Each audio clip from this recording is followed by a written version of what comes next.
Hoy vamos a ver las maravillas del Imperio Nuevo, los tiempos de Hatshepsut y la herejía de Akenatón.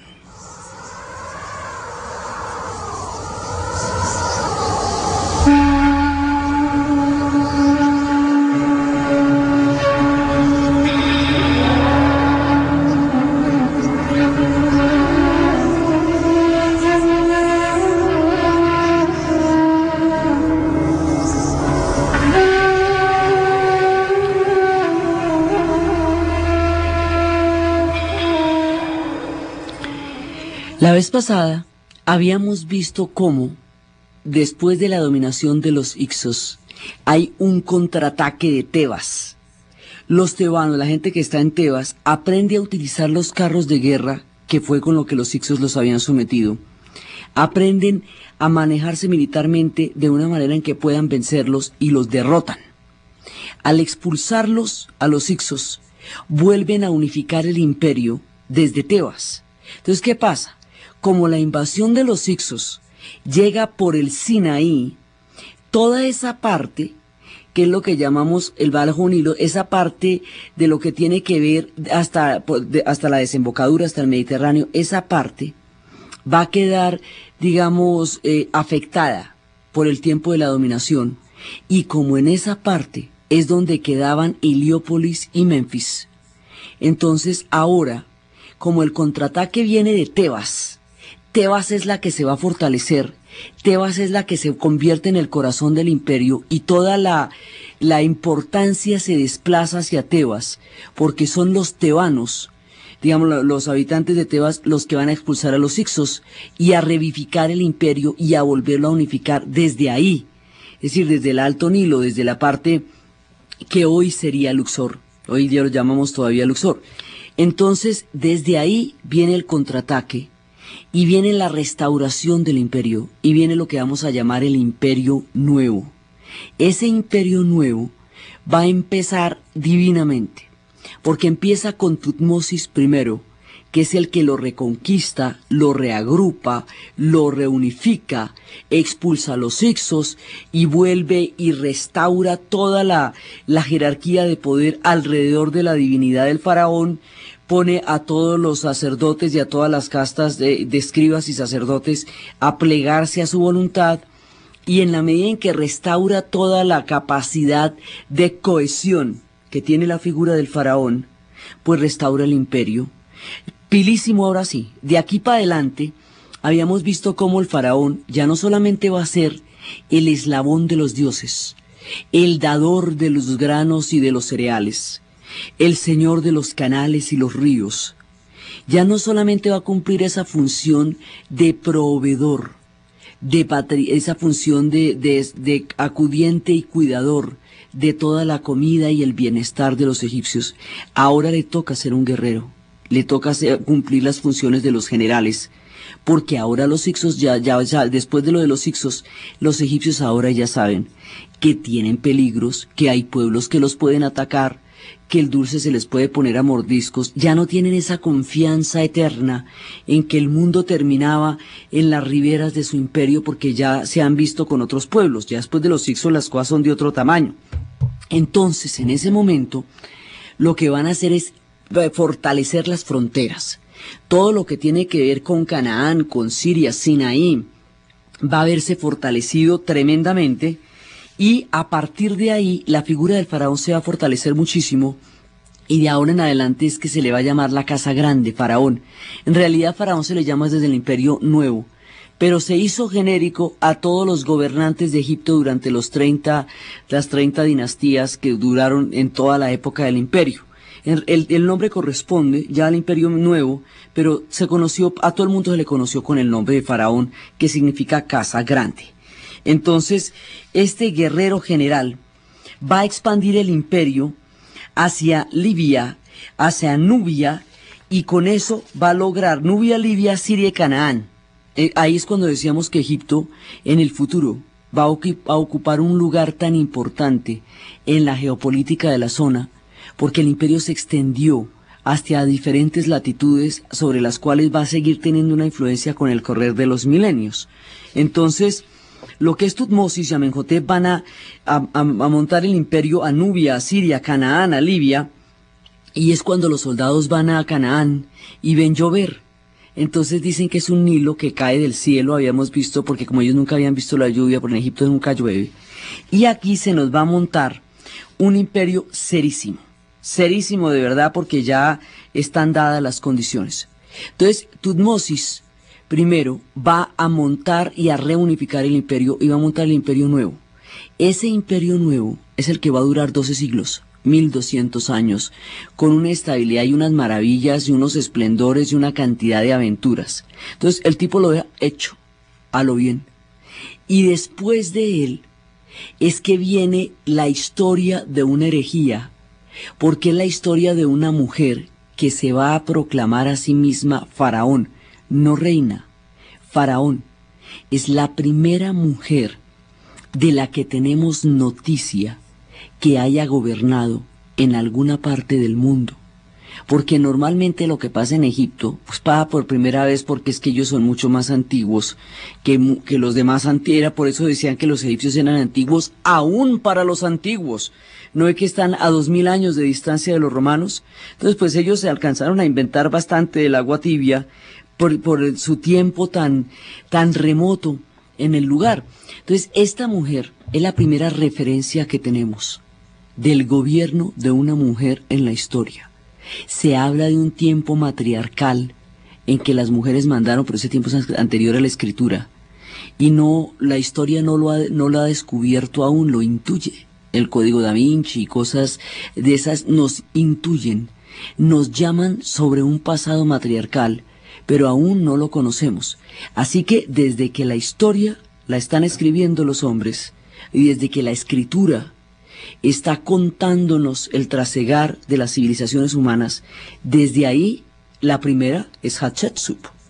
Entonces, esta mujer, Hatshepsut, tiene un hijo que se llamaría Tutmosis III, él estaría llamado a ser faraón, pero el man iba a ser faraón desde los 8 años, porque él era la descendencia directa. Entonces ella, siendo la madre, lo que va a hacer es declararse regente y gobernar, pero ella no va a gobernar como una regente, ella no va a gobernar con un carácter interino, ella no va a gobernar como una reina, ella va a gobernar como un hombre, como un faraón, y se representa vestida de hombre, se representa con una barba postiza y con la figura del faraón, y la mujer lo que va a hacer es montar todo el imperio a partir de las cosas que ella sí puede ofrecer y compartir.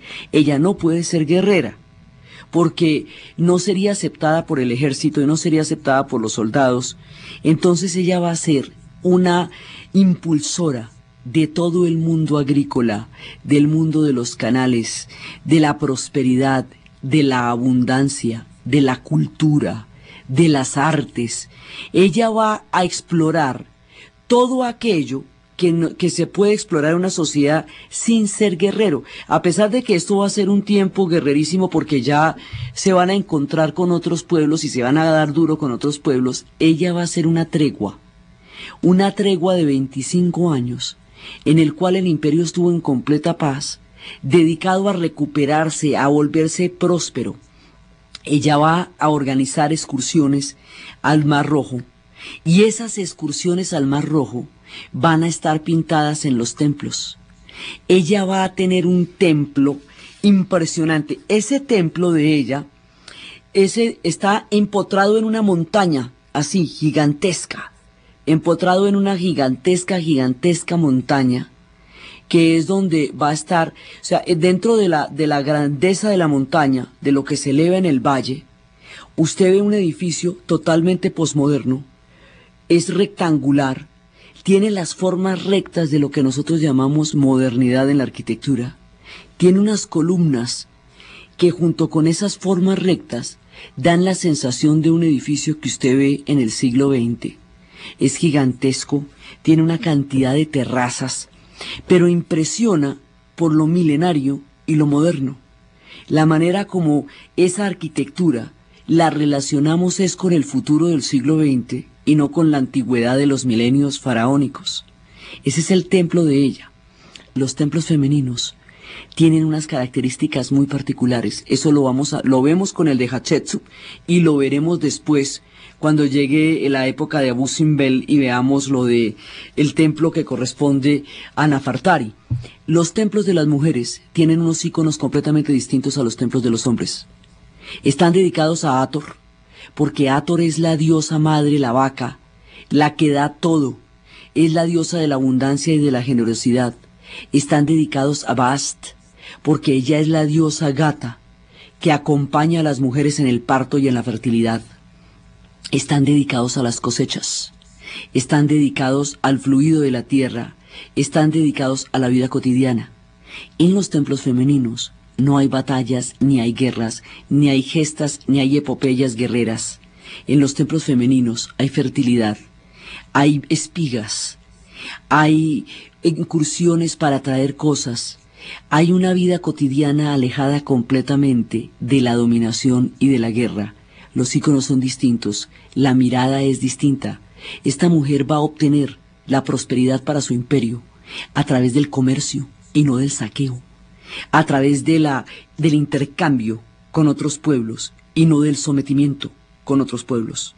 Es otro patrón completamente distinto el que ella va a tener para gobernar y va a lograr granjearse el suficiente respeto para mantener esta línea ascendente que va a tener el imperio nuevo y para poder dar todo de sí. O sea, ella lo hizo bastante bien y creó prosperidad y creó abundancia y recogió toda la iconografía de lo femenino en el templo que ella va a construir y creó todo un espectro de lo que es otra mirada sobre las formas de gobierno. Entonces, este templo es absolutamente maravilloso y ese templo lo construyó un arquitecto que era su visir, que se llamaba Senmut. Y se dice que Senmut fue su amante. Y hay toda clase de especulaciones acerca del amor entre ellos dos.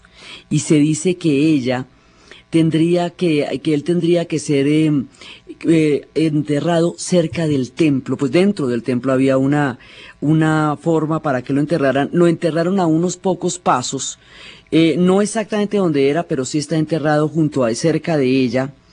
Y este templo va a tener una cantidad de alusiones. Ahí se habla mucho de esa relación entre ellos dos y de cómo este arquitecto Senmut llegaría a ser su visir. Pero nota que este templo fue destruido, después les voy a contar por qué fue destruido, y fue reconstruido como un rompecabezas pieza por pieza en 1891 por un man que se llamaba Neville, y quedó maravilloso, pero originalmente era mucho más monumental, tenía inclinaciones, esto está lleno de rampas, y originalmente estaba flanqueado por esfinges y rodeado de jardines, y se llegaba a un atrio donde había matas y flores, y en el fondo había columnas, y había rampas que van al nivel superior. Las rampas son los que le dan ese toque tan moderno, y estaba el muro esculpido en relieves de varios registros, y había escenas de caza, de pesca, ceremonias de levantamiento de obeliscos en el templo de Karnak, porque los obeliscos, después vamos a ver, son la característica del Imperio Medio y del Imperio Nuevo. Aquí en adelante los obeliscos van a ser cada vez más grandes, cada vez más fastuosos. Digamos, la monumentalidad se va a trasladar a los obeliscos y a los templos. Entonces, aquí había obeliscos, aquí había toda clase de maravillas, pero este templo va a ser totalmente destruido y con el tiempo reconstruido hasta el siglo XIX, en ese bache gigantesco que vamos a ver que se presentó en la historia, entre el final de estos tiempos esplendorosos y el siglo XIX que recuperó toda esta época. Entonces, este templo precisamente se fantasea mucho de la relación entre Hatshepsut y Senmut, sin que se pueda específicamente probar, porque como fue reconstruido, entonces muchos de los íconos que estaban originalmente allá pues no quedan como estaban antes. Sin embargo, lo que se reconstruyó es suficientemente fastuoso y suficientemente maravilloso para darnos una idea del poderío y del imperio de Hatshepsut. En este templo está dedicado y está registrado la expedición que hicieron a la tierra de Punt, en el Mar Rojo. ¿Cómo? Es que está pintada toda la expedición. digamos, la manera como ellos ilustran todas sus aventuras y todas sus historias es una parte de lo que lo hace tan magnífico, porque están pintadas las cosas que trajeron de la tierra de Punt, y se sabe que la trajeron de allá porque no son originales de Egipto, la tierra roja que corresponde al Mar Rojo, la expedición cuando la gente llegaba en el barco, todo el cuento de la expedición está pintado. Digamos, ellos pintan, ellos esculpen en los relieves toda su vida como si fueran, como si fueran de alguna manera cómics, como si fueran cuentos, como si fueran viñetas, pero pues sin esas separaciones. Todo lo que ellos hicieron, amaron, sufrieron y vivieron, está esculpido en la piedra, y el testimonio de su vida se mantiene con una frescura en el tiempo. Los colores aún se encuentran, todavía se distingue la tierra roja después de los milenios.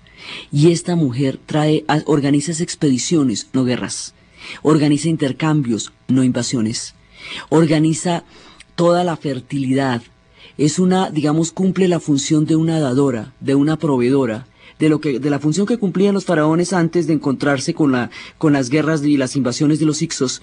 Ella fortalece esa parte, y fortalece las artes, y fortalece todo eso, y ese periodo es necesario para darle al imperio la prosperidad que continuará en ascenso durante 6 faraones más, y eso va a hacer que todo el imperio nuevo tenga un punto de partida sumamente ventajoso, que le vaya a dar una longevidad en el tiempo tan impresionante, y que le va a dar toda la grandeza. Digamos, ellos van retomando la grandeza, y ella pone lo suyo en esa construcción de la grandeza, no desde la guerra, sino desde el fortalecimiento de la riqueza, de la prosperidad, de la agricultura, de los intercambios, de las expediciones y de las artes. Entonces, ella pone lo suyo y va construyendo esta grandeza de lo que va a ser el imperio, y luego ella va a morir. Pero lo hizo re bien, y entonces está pues todo el fantasma que si ella y Senmut eran amantes, que el templo está dedicado por un lado a la diosa Hathor, o sea, la mitad del templo es dedicado a la diosa Hathor, y la otra mitad del templo es dedicada a Amon-Ra. Y con eso ella cumple con los dioses, ella se declara, para obtener la legitimidad, ella se declara hija de Amón. Entonces ella dice, como todos los emperadores tienen un carácter divino, los faraones tienen un carácter divino en Egipto, ella se declara hija de Amón, y en la medida en que se declara hija de Amón, se habilita, en términos futbolísticos, para poder gobernar como faraona, y en esa medida ella tiene que hacerle un templo a Amón para ratificar su filiación con Amón, y a Hathor, porque Hathor es la diosa femenina. Las diosas femeninas son muy importantes. Los poderes femeninos en Egipto son importantísimos y son misteriosos, y tienen otros íconos, y otra energía completamente diferente, pero son fundamentales. La madre, Mut y todos esos poderes femeninos. Entonces Hatshepsut, como hombre, como faraón, gobierna con todo el poder de lo femenino, todo el poder Jin a través de su mirada del mundo, y contribuye con una gran prosperidad. Cuando ella muere, entonces va a subir su hijo. Su hijo le tiene una bronca muy grande a ella porque siente que ella le usurpó el derecho al trono.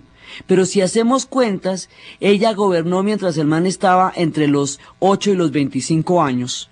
Y el hombre sube a los 25 años, lo cual está muy bien, y va a gobernar 33 años como para no quejarse. Pues tampoco.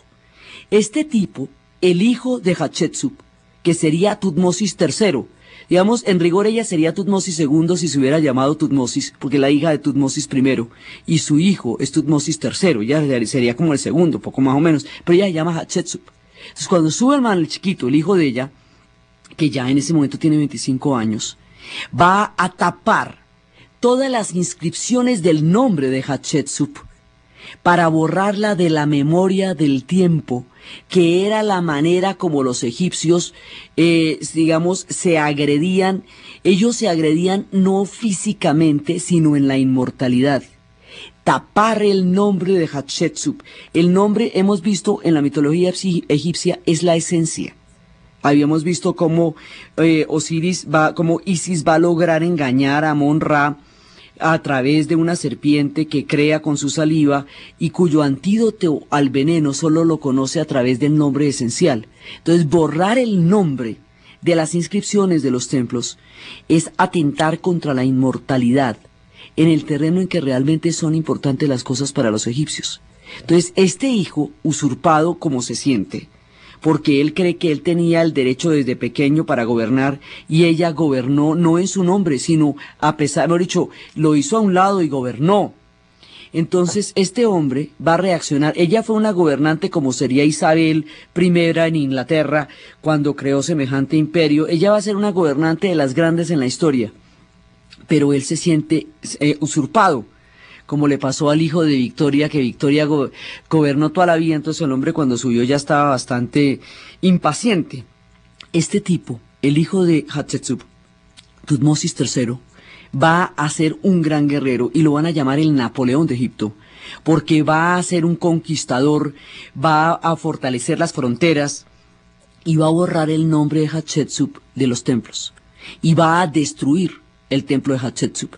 El templo de Hatshepsut va a ser destruido, por un lado, por la furia con que su hijo quiere sacarla de la memoria de los hombres, y más adelante por la herejía de Akenatón, que va a querer borrar la huella de Amón del imperio, y como la mitad del templo es dedicada a Amón, la mitad que es dedicada a Hathor, la va a destruir el hijo de ella por sacarse el clavo contra ella.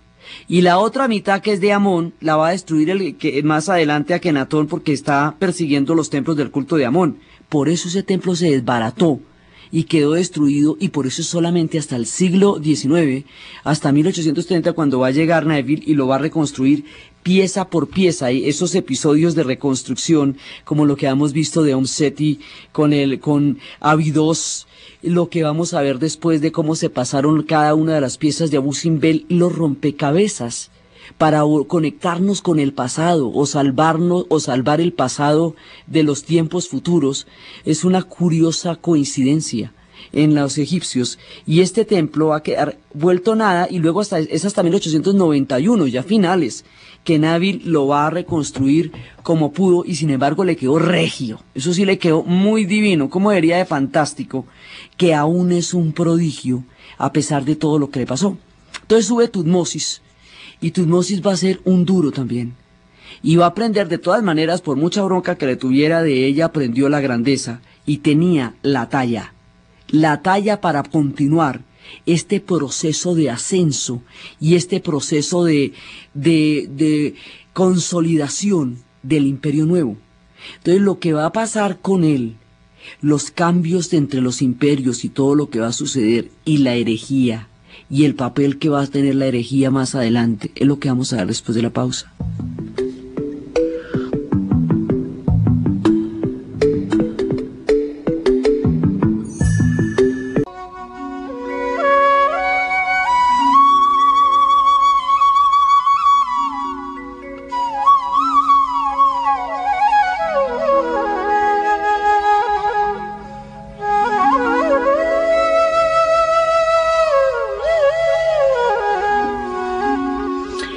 Estamos viendo el Imperio Nuevo, y estamos viendo cómo se va formando desde lo que fue Tutmosis, Hatshepsut, y luego lo que va a ser su hijo, Tutmosis III.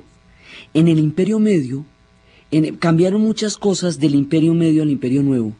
Ya no va a volver a haber pirámides, nunca más. Esas se alcanzaron a hacer en el antiguo y un pedacito del medio, no más. Ahora lo que va a haber son templos, como el gran templo de Hatshepsut, y lo que va a haber es una excavación en las montañas, donde se van a hacer las tumbas llenas de cámaras y de pasadizos para despistar a los ladrones de tumbas, y en esas tumbas van a ser el Valle de los Reyes y el Valle de las Reinas. Ahora será la época del Valle de los Reyes, que es una fastuosidad del otro mundo, porque con la idea que ellos tienen de la muerte, pues esto es donde están en los techos las bóvedas de Nut, que es la que va a tragarse el disco solar durante la noche y a devolverlo durante el día. Y alrededor de eso están las escenas de la vida de cada uno de ellos y de ellas, y las diferencias entre las vidas de los unos y de los otros, y están los cantos, y están las liras, y están las arpas, y están todas las miradas de lo que era su vida, y el inframundo como para ellos es tan gozoso. Entonces el imperio nuevo va a ser el del Valle de los Reyes y el Valle de las Reinas. Su centro va a ser en Luxor. Le van a meter muchas pilas a Karnak. Hatshepsut va a ser un obelisco enorme en Karnak y va a poner una parte importante, y es toda la historia de si los templos corresponden a un plan original. Entonces en el imperio nuevo lo clave van a ser los obeliscos, que se van a hacer muy grandes, van a llegar a medir 90 metros. Van a ser gigantescos y se van a poner en Karnak. Y los obeliscos más grandes, más poderosos, fueron saqueados y fueron trasladados. Y entonces están en este momento en Central Park, en Roma, que está el más grande, y en París. Y es en Washington hay uno, pero de mentiras, o sea, eso no es traído de Egipto, sino hecho. Es muy curioso que en la actualidad las capitales de lo que significan el poder del mundo moderno se legitiman a través de los símbolos del poder de los egipcios, que son los obeliscos. Los obeliscos eran llamados por los griegos agujas y eran dedicados a Ra. Y Hatshepsut va a poner obeliscos gigantescos en Karnak como el testimonio de su paso también y de los planes que dicen que tenían originalmente los templos. Los obeliscos son hechos en una sola pieza de granito, y hay uno que quedó partido, se les venció, se llama el obelisco partido, y eso da unas claves de cómo las hacían, pero como todo lo de los egipcios añade más misterios cada vez que intenta aclarar algo, porque está rodeado de montañas y nadie se imagina ni cómo lo iban a sacar de ahí, ni cómo lo iban a parar para llevarlo a los templos. Los obeliscos, los templos y el Valle de los Reyes y de las Reinas son característicos del imperio nuevo, son diferentes, digamos, a lo que había pasado antes, y dentro de eso se va cimentando una grandeza. Entonces Tutmosis, el hijo de Hatshepsut, trata de borrarla a ella de las inscripciones de los templos y destruye su templo. Pero al tapar su nombre, al tapar los nombres sobre la piedra, paradójicamente los conservó, porque ya después, cuando se reconstruye el templo de Hatshepsut, ya después, cuando se quitan esas capas que tapaban los nombres de la piedra, los nombres estaban perfectamente conservados. Entonces el hombre lo que hizo fue que en lugar de borrarla, la preservó. Y en el siglo XIX, ya casi entrando el siglo XX, se recupera el nombre de esta mujer, se reconstruye el templo y se vuelve a dar la importancia que ella tuvo, gracias a todo lo que hizo el hijo para que no se descubriera ella y para que nadie la recordara, como si el mismo Amón y la misma Hathor la hubieran protegido de lo que más tenía que protegerse un egipcio y un faraón, del olvido, porque acuérdese que lo suyo era la inmortalidad. Entonces la mujer quedó regia y perfecta. Con los milenios, 5000 años después, sabemos de ella, vemos su templo empotrado en una gigantesca montaña que lo hace ver como parte de la monumentalidad y la grandeza de esos colores rojos de la tierra egipcia, frente a los cuales los templos son una parte más de la maravilla de la naturaleza y de la magnificencia de estos imperios. Entonces Tutmosis, de una u otra manera, heredó de ella la grandeza y va a gobernar a lo bien. Va a ser un guerrero, pero va a ser un gran gobernante. Y ahí vienen una serie de faraones. Tutmosis III, pues, que va a ser un tipo impresionante. Y después de él, vienen Amenofis, vienen Amenhotep, vienen 6, o sea, vienen una serie de faraones que, contando desde Tutmosis I, pasando por Hatshepsut, luego por su hijo Tutmosis III, son como 6 faraones que se van a ir divinamente y cada uno hace lo suyo. En esto de los imperios, en la medida en que cada cual se comporte como le toca y haga lo que tiene que hacer, pues eso va en ascenso. Entonces estos 6 faraones que van a crear y a cimentar el imperio nuevo, van a darle un plante, una solidez y un comienzo tan impresionante que le van a dar las condiciones para durar 1200 años, 12 siglos, y vamos a volver a conocer los esplendores y otra vez quedan fantásticos, magníficos, sensacionales, con los templos más prodigiosos, con los valles donde están los muertos. Los valles siempre, acuérdense que tienen que quedar al occidente, al oeste, porque es donde muere el sol. Por el oriente nacen y por el occidente mueren, entonces siempre las tumbas tienen que quedar hacia el oeste para que hagan todo el viaje, y las barcas están pintadas y en otros casos están hechas, y usted ve los viajes del inframundo y todo. Entonces otra vez Egipto queda regio con todo esto, y las pasiones quedan pintadas en la piedra, como cuando la rabia lo hace intentar borrar el nombre de su madre y sin embargo el tiempo lo recupera. Lo curioso es que ahí, en esos relieves, están pintadas las pasiones del poder, las herejías, los rastros, las grandezas, las guerras. Cuando se enfrentaron a los asiáticos, entonces van a pintar después a los asiáticos y los pintan siempre sometidos a ellos. Es un diario, O sea, los templos son diarios, diarios de viaje de la ruta de los milenios de un pueblo esplendoroso y magnífico. Y por eso producen una fascinación como la que le dan a Nahum Seti, porque mirar ese testimonio tan vívido, tan profundo, 5000 años después conmueve totalmente. Entonces esto va muy bien, va divinamente, cada cual hace lo que tiene que hacer, entiende su papel en la historia. Tutmosis, como su madre no era guerrera, por su condición de mujer convertida en faraón, pues el tipo sí iba a ser un guerrero y se gana más bien al ejército y fortalece las fronteras, que no va mal fortalecer las fronteras porque de todas maneras ya los pueblos de Mesopotamia son lo suficientemente poderosos para amenazar a los egipcios, no va y sea, ¿no? No sabe uno. Entonces todo va muy bien y luego vienen 3 faraones perfectos, regios, y luego va a aparecer otro de los Amenofis. Pero este tipo, en lugar de seguir la continuidad de la creación del imperio nuevo, en lugar de consolidar la divinidad del faraón, sobre la divinidad del faraón, su vínculo con Horus como representante, hijo directo de Osiris y de Isis, es como digamos, la garantía del vínculo del eslabón, como llamaban, entre el inframundo y entre la divinidad y entre los dioses y los faraones.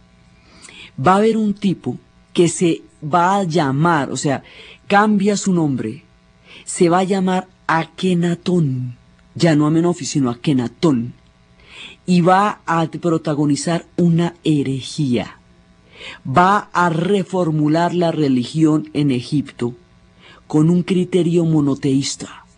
Va a ser un experimento monoteísta, va a ser lo que usted quiera. Si usted puede decirse que fue el primer fundamentalista de la historia porque la montó como no se imaginan. Era un místico absolutamente convencido. Puede ser el hereje porque desarticuló todo el concepto de la religión de los egipcios en aras de un solo Dios, cuando ellos son monoteístas y lo que tienen son eneadas. Cada una de las ciudades tenía una eneada que era el conjunto de los 9 dioses en nombre de los cuales estaba sostenido el cosmos de los egipcios. Este tipo se llama de nuevo Akenatón y no va a creer ni en Isis, ni en Osiris, ni en Horus, ni en los dioses. Va a creer única y exclusivamente en el disco solar, no como un sentido figurado de la representación de los espíritus de la divinidad, no con este carácter cósmico con que los egipcios habían construido su imperio, todos, el antiguo, el medio y sino que él va a creer que el disco solar es un dios en sí mismo y es un dios único. La característica de las religiones monoteístas es que consideran que su Dios es la única posibilidad de divinidad que existe. Y eso más adelante va a caracterizar a las religiones del libro, mucho más adelante, pero mucho más adelante, va a caracterizar a las religiones del libro. Pero aquí, en un tiempo tan temprano de la historia, él va a ser un monoteísta, en una tierra totalmente politeísta, donde las eneadas, los conjuntos de los 9 dioses, rigen el cosmos. Él dice que el disco solar es el Dios en sí mismo, y que él como Faraón, no es ni el eslabón ni el representante de ese Dios, sino un mensajero de un Dios que habita más allá de los faraones. Esto es una herejía miedosísima. Ahora, después, cuando se descubre en el siglo XX los programas de Planeta Tierra de la Fundación Annenberg y todo eso, que es el Sol el que determina el clima de la Tierra, que es por el sistema solar que la Tierra tiene su ubicación en el cosmos, que es del Sol de donde proviene la luz de la Tierra, que si se extingue el Sol, se extingue la Tierra, que es el Sol el que da toda la posibilidad climática del planeta, y que nosotros, en la medida en que somos subsidiarios de ese sistema, existimos solamente porque el Sol existe. Si usted sabe eso, pues entonces usted dice, no, pues finalmente el hombre no estaba tan loco, o sea, el hombre la pilló como era, en el sentido en que el Sol sí es realmente el que hace posible la existencia de la vida en la Tierra. Y en Egipto el Sol pues es permanente. Pero el haber planteado este disco solar como un Dios único, a este disco solar lo va a llamar Atón. Por eso el hombre se llama Akenatón, el que agrada a Atón. Entonces va a perseguir todo el culto de los dioses politeístas. Y como entre los dioses politeístas el más propio era Amón-Ra, también el Sol, pero un Sol divinizado, va a perseguir los templos que se hicieron a Amón-Ra, y va a hacer muchas destrucciones en los templos, entre otras el templo de Hatshepsut, porque estaba dedicado a Amón-Ra. Entonces lo que no destruyó el hijo de ella o la bronca que le tenía, pues destruyó este tipo porque estaba dedicado a Amón. Entonces la va a montar contra los templos de Amón y contra los templos, va a hacer destrucciones en Karnak en muchas partes, y esas destrucciones son el reflejo de las pasiones y de los cismas religiosos en la piedra, porque en la piedra y en los monumentos de los egipcios está el registro de sus esplendores, de sus miserias, de sus pasiones, de sus rupturas, de sus herejías. Todo lo que ellos soñaron, amaron, pensaron y vivieron está ahí en la piedra, y ahí, de ahí la fascinación. Entonces este hombre va a terminar aislándose como una especie de monje, rindiendo culto al Dios. Entonces, ¿en qué consiste la herejía? La herejía consiste en que si el man cree que hay un solo Dios, todos los demás dioses, venerados totalmente, como Hathor, como Isis, como Osiris, como Horus, van a quedar en no van a existir porque solo existe Atón. Amón-Ra, el mismísimo Amón-Ra, que es el Sol divinizado, también va a ser perseguido en los cultos. Entonces, el tipo va a negar el carácter divino del faraón. El carácter divino del faraón, su vínculo con Horus, y la que Horus y como hijo de Osiris y de Isis tienen que ver con el soporte cósmico del mundo de los egipcios. Lo que el tipo hace es correrle el piso a los egipcios en su soporte cósmico. Los dioses de los egipcios soportan el cosmos entre el Nilo y el cielo, y esa es la función que tienen, y los egipcios pueden ser inmortales y pueden vivir frescos de la vida porque los dioses están soportando el cosmos, y el faraón está garantizando que el cosmos se vea soportado a través de ellos. Si usted los baja de ese rollo y los va a meter en que hay un solo Dios, y que ese Dios es un disco solar, y que no es ninguna forma de divinidad como ellos la concebían, no tiene toda esa figuración, no tiene todas esas figuras, porque es que los dioses de los egipcios también, pues son gente cotidiana, digamos, usted puede hablar con Hathor, tienen una interacción profunda con los egipcios. Este disco solar era otro concepto completamente distinto de la religión, es un concepto monoteísta. Y en las religiones monoteístas, el Dios está metido de una manera distinta, no está representado tanto en imagen, no está representado en imágenes, sino está representado en concepto. Ese concepto que más adelante va a determinar el cristianismo, ese concepto que va a determinar el judaísmo, que determina el judaísmo y el islam, ese concepto que también uno veía entre los persas en Zoroastro, ese mismo concepto de un solo Dios como divinidad regente de todo, es lo que va a plantear Akenatón. Al plantear esto, despelota completamente el imperio, y al dedicarse a esta experiencia mística profunda que lo lleva a recluirse, prácticamente a aislarse, aquello queda manga por hombro. Las fronteras se descuidan y al descuidarse las fronteras puede llegar una invasión en cualquier momento por Siria, por Canaán o por Sinaí, como ya hemos visto que pueden llegar. La división, esto va a generar una profunda división entre los egipcios, porque hay gente que se va a rebelar con todos los hierros contra lo que consideran la herejía de Akenatón, y al rebelarse los divide, y al dividirlos los despelota, y al despelotarlos esto vuelve a tambalearse, no alcanza. Esto va a ser una crisis como los periodos intermedios, o como los periodos de oscuridad, y afortunadamente los asiáticos no se enteraron que todas estas cosas estaban pasando en Egipto, o si no inmediatamente hubiera sido una papaya total para los pueblos de Sinaí, de Siria y de Canaán. No, esto estuvo discreto, pero puso en peligro toda la estructura que estamos haciendo aquí con tanto cuidadito, desde Tutmosis, con Hatshepsut, con Tutmosis III, con Amenofis.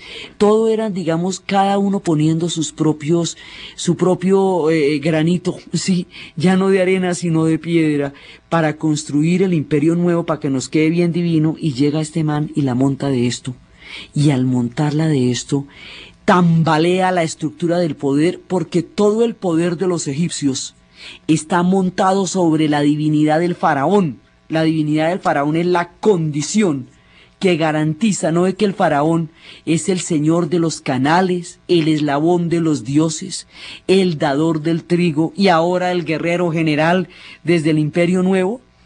Si una figura como esas se pone en cuestionamiento, toda la verticalidad de la autoridad que cohesiona a los egipcios se tambalea. Ahora va a permitir, Akenatón va a permitir que lo pinten barrigón y que lo pinten maluco y que lo pinten humano, porque va a humanizar la figura del faraón, en la medida en que el dios no es él, sino Atón, el disco solar. A él no le interesa que su figura se vea divinizada, como sí le interesaba a los demás faraones. Entonces ahí va a haber un periodo en el arte en que empiezan a aparecer este tipo, aparece barrigón, así, calvito, mejor dicho, normal, o sea, no un dios así como se ven los faraones que son pero tremendos. Entonces, lo que vemos es cómo el arte refleja todo. Si usted ve un faraón gordito y lo ve barrigón y lo ve así como normal, es porque están intentando tratar de una manera distinta la divinidad de la figura del faraón. Entonces corresponde a la época de Akenatón. Si usted veía los nombres de Hatshepsut borrados, es cuando tenía la bronca Tutmosis chiquito, el tercer, pues el gran Napoleón, pero el hijo de ella. Entonces sabemos que estamos en la época en que el hijo trataba de borrarla. Si usted ve esos obeliscos gigantescos, entonces que estamos en el Imperio Nuevo, porque la grandeza se va a trasladar a los obeliscos. Pero aquí, como estamos con un solo Dios, todo lo que estaba representando la figura del orden cósmico de los egipcios va a tratar de ser modificado por Akenatón. Esto va a generar polémicas, va a generar odios religiosos, va a generar divisiones, pero sobre todo va a descuidar las fronteras del imperio, porque el hombre andaba en otro cuento y resulta que el faraón es el garante de todo el orden cósmico y de todo el orden militar y de todo el orden político. Entonces, si el faraón se concentra en una experiencia mística, no hace lo que tiene que hacer, y lo que tiene que hacer es gobernar en el sentido más poderoso de la palabra, como gobernaban los faraones.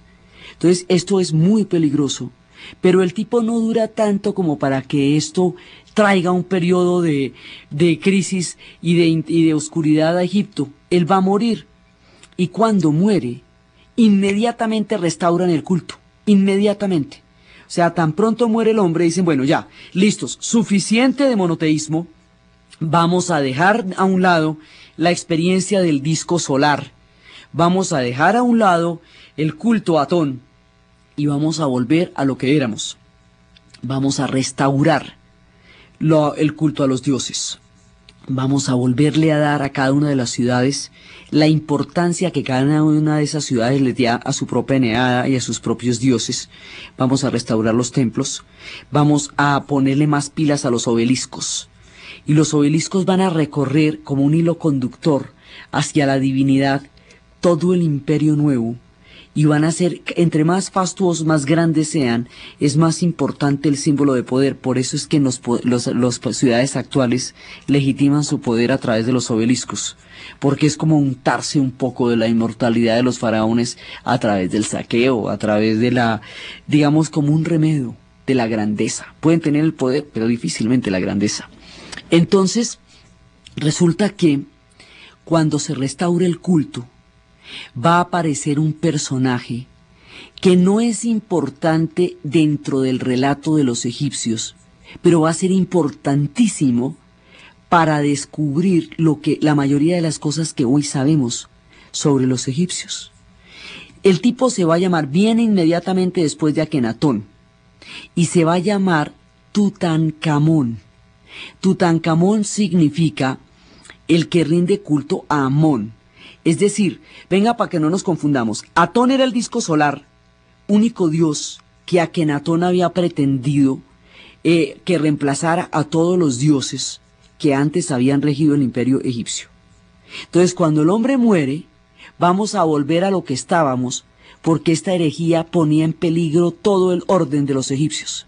Entonces, donde estábamos es que Amón-Ra, la figura del sol divinizado, es como, digamos, uno de los más importantes. Pero están Isis y están Osiris y está todo el combo. Entonces vamos a volver otra vez a rendirle culto al combo, y vamos a volverle a rendir culto a Amón, y a restaurar los templos de Amón, y a restaurar el culto a Amón. Y el que hace eso va a ser Tutankamón. Tutankamón va a gobernar muy poco tiempo, entre los 8 y los 18 años, va a gobernar muy poco tiempo porque va a morir muy joven.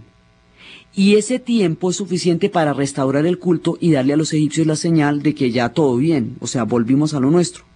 Pero este joven faraón que va a morir, el hallazgo de la tumba de ese joven faraón va a ser desde el siglo XX la puerta a todo lo que nos pasó. Y las historias más impresionantes vienen alrededor de la tumba de Tutankamón.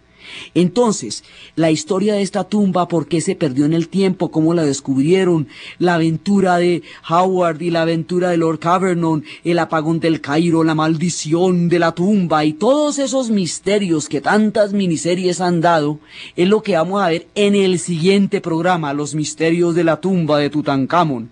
Entonces, desde los tiempos de Hatshepsut, desde la grandeza del Imperio Nuevo, desde una mujer que mantiene un orden en unas condiciones extraordinarias, desde la genialidad de Tutmosis, desde la locura y el delirio místico de Akenatón, desde los avatares del Imperio Nuevo, la genialidad que renueva la maravilla y la grandeza de los egipcios. En la narración, Diana Uribe, en la producción, Jessy Rodríguez, y para ustedes, feliz domingo.